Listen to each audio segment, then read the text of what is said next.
Salut! Je suis convaincu qu'autant de moi, tu te poses parfois des questions de savoir pourquoi certaines personnes réussissent et d'autres non.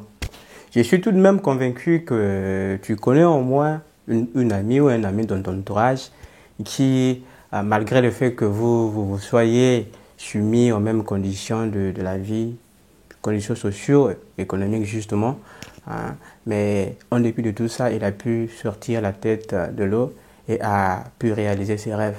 Dans cette capsule, je te présente, sinon te partage quelques astuces très pratiques et très efficaces qui ont fait d'ailleurs ses preuves pour te permettre toi aussi de réaliser, sinon d'atteindre tes objectifs. Merci. La première de stratégie que je voudrais partager avec toi, c'est le ciblage, l'identification de ces objectifs. Pourquoi doit-on commencer par cibler, sinon identifier ses projets ou ses plans? Mais c'est simplement parce qu'on ne peut pas prétendre résoudre un problème si celui-ci échappe complètement ou totalement à notre contrôle ou à notre entendement. Tu conviendrais avec moi tout de même que même le médecin le plus huppé, le plus compétent, le plus doué et outillé ne peut jamais, mais jamais résoudre, sinon traiter une maladie quelconque s'il n'a pas réalisé au préalable un diagnostic. Il s'agit simplement ici de toujours commencer par écrire ses projets dans un journal personnel, ou encore un bloc-notes, aussi de juger et classifier ses projets, sinon ses plans. Pourquoi le faire? Parce que celui-ci te permet de savoir celui qui est plus important, celui qui est prioritaire. Tu peux parfois, ou par exemple, te poser les questions de savoir lesquels de ces plans, sinon ces objectifs, sont plus exaltants pour moi, ou encore quels en sont ceux pour lesquels je serais très particulièrement heureux si je content d'avoir accompli. Et enfin, après avoir identifié, ciblé, jugé, classé tes objectifs, qu'est-ce que je te conseille de faire? C'est de numéroter tes projets, sinon tes objectifs, selon l'ordre selon lequel tu voudrais les réaliser. Et ceci faisant, tu vas progresser du jour au lendemain et tu verras que tu n'es pas en train de tourner autour, mais tu évolues. La deuxième stratégie que je te propose, c'est la planification. Ici, entendu comme l'établissement d'un plan de bataille. On dit souvent que pour prétendre remporter une bataille, sinon une victoire, il faut se préparer préalablement, stratégiquement, techniquement, méthodiquement. Il s'agit également de te conseiller de toujours te fixer un délai dans tout objectif que tu voudrais atteindre. Car, dit-on, un objectif, un plan, un projet sans date limite est voué à l'échec. Et celui-ci est vu comme un simple rêve, une pure illusion. Après t'être fixé cet objectif, je te conseille encore de définir les différentes étapes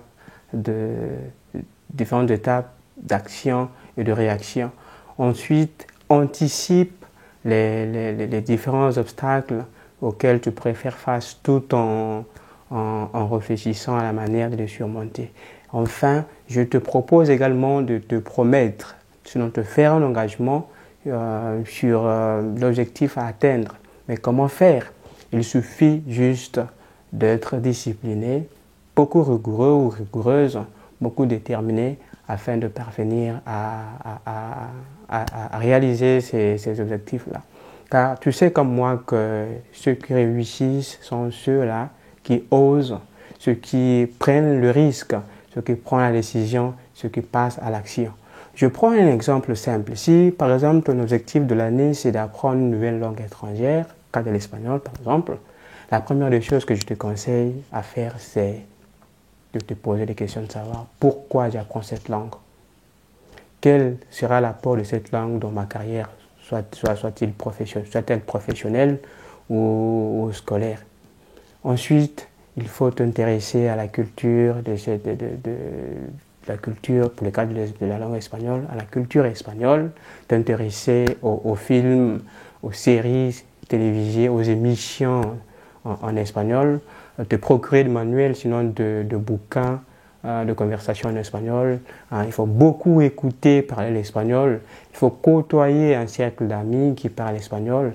Il faut en tout cas suivre sur tout ce qui a trait à l'espagnol. Chercher quelqu'un qui a un niveau un peu plus élevé auprès de qui tu pourras rapporter tes erreurs de prononciation, de grammaire. Oui, tu vas me dire que ici, tu vas me poser la question de savoir, ici dans l'environnement dans lequel j'évolue, personne ne parle espagnol, qu'est-ce que je fais en ce temps? Là, c'est très simple. Aujourd'hui, nous sommes au temps de l'Internet, donc nous n'avons pas d'excuses à donner. Il suffit juste de chercher, cliquer sur, il suffit juste que tu aies une connexion Internet, tu tapes sur Internet, tu peux avoir un enseignant en ligne auprès de qui tu peux apprendre beaucoup de choses. Voilà. Et cette stratégie est valable pour tout autre objectif que tu voudras atteindre sur différents plans. Je pense qu'en faisant cela, tu vas voir du jour au lendemain, tu évolues et que tu avances dans ce que tu fais et que tu as envie de faire plus que ce que tu as fait, tu as déjà réalisé. Voilà. La toute dernière stratégie que je voudrais partager avec toi, c'est d'agir, de passer à l'action, si bien que les objectifs ayant été ciblés, planifiés, évaluer et classifier, il faut passer à l'action. Mais comment faire? Je te conseille de passer à l'action le plus tôt possible. Ne pas remettre au lendemain ce que tu peux bien faire aujourd'hui.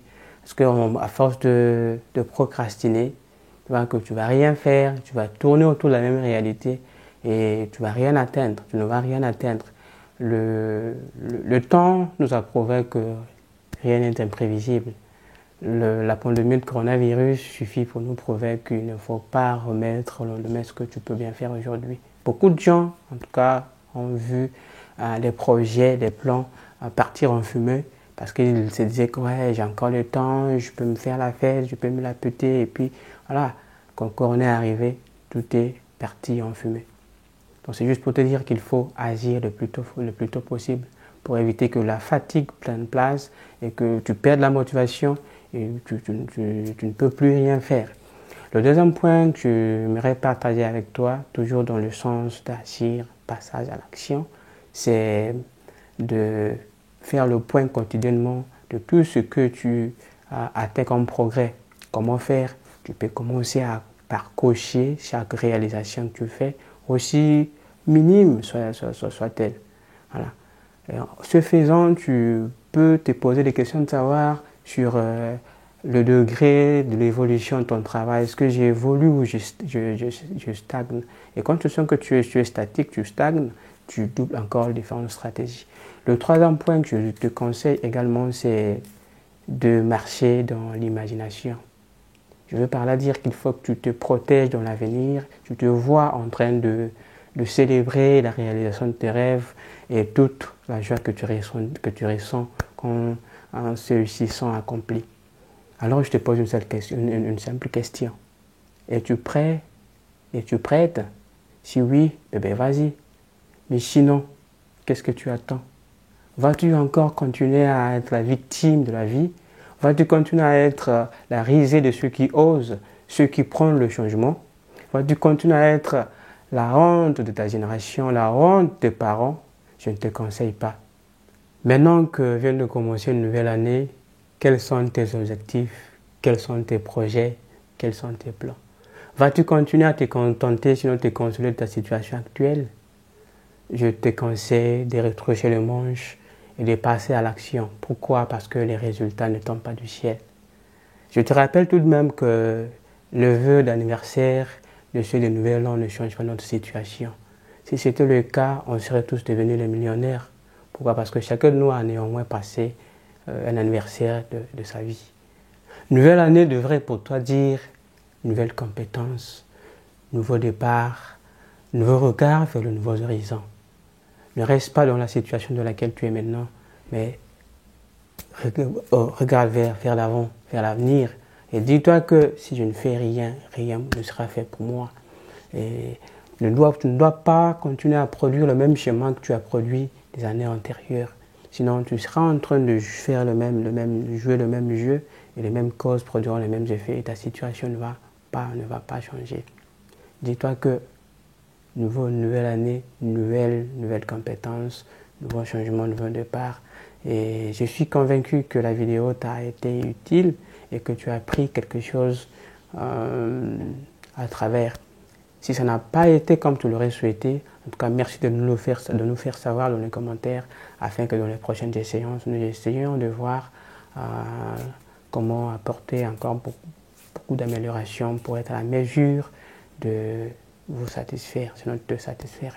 Si tu es gentil avec nous, mets en tout cas un commentaire, abonne-toi à la page, partage la vidéo afin qu'elle touche plus de personnes.